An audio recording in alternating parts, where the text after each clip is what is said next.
Hello दोस्तों, नमस्कार। मैं आर एस तिवारी आप सभी दोस्तों का अपने यूट्यूब चैनल टीचर्स अड्डा पर बहुत बहुत स्वागत करता हूं और उम्मीद करता हूं कि आप सभी लोग बेहतर से होंगे, अच्छे से होंगे। तो चलिए, आज हम एक टॉपिक पे बात करेंगे जो कि आप सभी दोस्तों के द्वारा पूछा जाने वाला सबसे ज़्यादा सवाल है। ये कि रीट के लिए कौन कौन से लोग हैं जो एलिजिबल हैं, कौन कौन से लोग रीट का फॉर्म भर सकते हैं। सबसे पहली बात तो ये आती है कि क्या हमें राजस्थान का ही होना चाहिए या राजस्थान के अलावा हम किसी और अगर राज्य से बिलोंग करते हैं, किसी और राज्य से होते हैं, तो क्या तब भी हम इस फॉर्म को फिल कर सकते हैं। तो इन सारी बातों के ऊपर से पर्दा हटाते हुए आज हम इस पे बात करेंगे, चर्चा करेंगे कि क्या क्या चीजें यहाँ पे हमें देखनी है।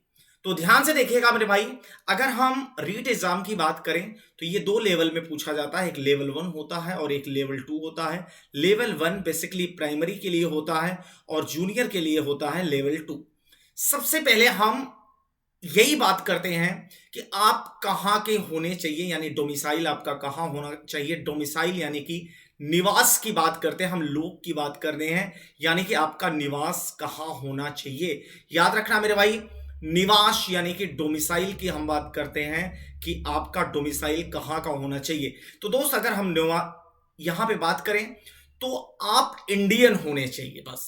यानी आप क्या होने चाहिए, आप भारतीय होने चाहिए। भारतीय का मतलब आप भारत के किसी भी राज्य से अगर हों, जी हां, आप भारत के किसी भी राज्य से हों तो इस फॉर्म को फिल कर सकते हैं।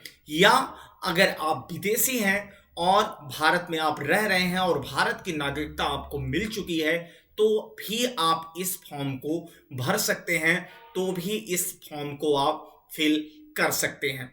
अब दोस्तों, इसमें थोड़ा सा और आगे बढ़ता हूं मैं। तो ये चीज तो कंफर्म हो गई कि आप राजस्थान के हों या आप राजस्थान के ना हो तो भी इस फॉर्म को फिल कर सकते हैं। थोड़ी सी बात को अपने और आगे बढ़ाता हूं। लेवल 1 और लेवल 2 में क्या डिफरेंस है, क्या चीजें हैं। तो लेवल 1 बेसिकली प्राइमरी के लिए है और लेवल 2 किसके लिए है, जूनियर के लिए है। जैसे यूपी टेट में होता है, प्राइमरी के लिए अलग यूपी टेट होता है, जूनियर के लिए अलग यूपी टेट होता है। तो सेम उसी तरीके से ये भी होता है, लेवल 1 के लिए अलग है और लेवल 2 के लिए अलग है। तो अगर हम एजुकेशनल क्वालिफिकेशन की बात करें, यानी कि एजुकेशन क्वालिफिकेशन की बात करें, यानी इनकी शैक्षणिक योग्यता, यानी एजुकेशनल क्वालिफिकेशन की अगर हम बात करें तो सीधे तौर पे मेरे भाई सीनियर सेकेंडरी, यानी जिसे हम 12th कहते हैं, सीनियर सेकेंडरी के साथ आपको 2 ईयर का टीचिंग में डिप्लोमा चाहिए। कहने का मतलब आप ग्रेजुएशन के साथ आपको डिप्लोमा चाहिए ही चाहिए। जी हां, डिप्लोमा इन द सेंस जैसे हम किसी भी नाम से वो हो सकता है। याद रखिएगा, वो किसी भी नाम से हो सकता है, चाहे बीएड हो या बीटीसी हो या जिसे हम बीएलएड डीएलएड, ये सारी डिग्री जितनी भी होती हैं ये सब लेवल 1 के लिए अप्लीकेबल है। लेकिन लेवल 2 के लिए आपके पास बीएड का होना अत्यंत आवश्यक है, बीएड का होना बहुत जरूरी है। तो ध्यान दीजिएगा, इसमें जो मैं आपको बताने की यहां पे कोशिश कर रहा हूं कि कोई भी, अगर आप कोई भी है, कोई भी व्यक्ति है, रीट एग्जाम में अगर वो फॉर्म भरना चाहता है तो उसके लिए उसका भारतीय होना आवश्यक है। एजुकेशन क्वालिफिकेशन की अगर बात करें तो जनरली ऐसे अगर हम बात करें तो ग्रेजुएशन प्लस टीचिंग में डिप्लोमा उसका होना आवश्यक है। अब वो टीचिंग में डिप्लोमा किसी भी तरीके का हो सकता है और इस समय ग्रेजुएशन प्लस टीचिंग में डिप्लोमा, अब इसमें भी कुछ क्राइटेरिया है दोस्तों। अगर हम बात करें कि यहां पे ग्रेजुएशन के साथ साथ टीचिंग में डिप्लोमा होना तो आवश्यक है ही। कभी कभी ग्रेजुएशन में 50% मांग लिया जाता है कि ग्रेजुएशन में आपका कम से कम 50% होना आवश्यक है।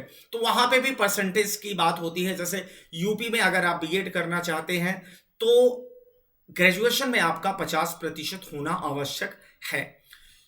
तो ये तो हो गया एजुकेशन क्वालिफिकेशन की बात। अब दोस्तों, एजुकेशन क्वालिफिकेशन के जब थोड़ा सा हम आगे बढ़ते हैं तो यहां पे कौन सी चीज निकल के आती है, जहां एज क्राइटेरिया। एज क्राइटेरिया में अगर हम बात करें दोस्त, एज क्राइटेरिया इसका क्या है।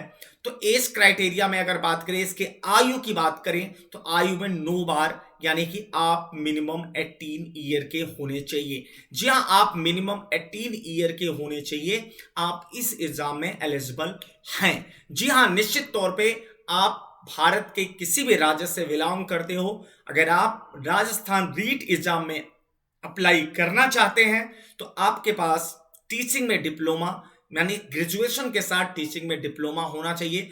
और जी हाँ, कभी कभी क्या होता है कि 10+2 के बाद भी, जी हाँ, 10+2 के बाद भी एक ग्रेजुएशन प्लस टीचिंग दोनों को डिप्लोमा एक साथ मिल जाता है। कहने का मतलब वो कॉम्बो हो जाता है, वो भी इसके लिए अप्लीकेबल है। तो उम्मीद करता हूं दोस्तों आपको ये जानकारी अच्छी लगी होगी, अच्छे तरीके से आपको चीजें समझ में आई होंगी।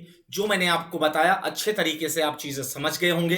तो कमेंट करके जरूर बताइएगा कि ये वीडियो आपको कैसा लगा। तो इन्हीं बातों के साथ मैं आरएस तिवारी आप सभी लोगों से विदा लेता हूं। नेक्स्ट वीडियो में हमारी आपसे पुनः मुलाकात होगी। तब तक के लिए नमस्कार, जय हिंद।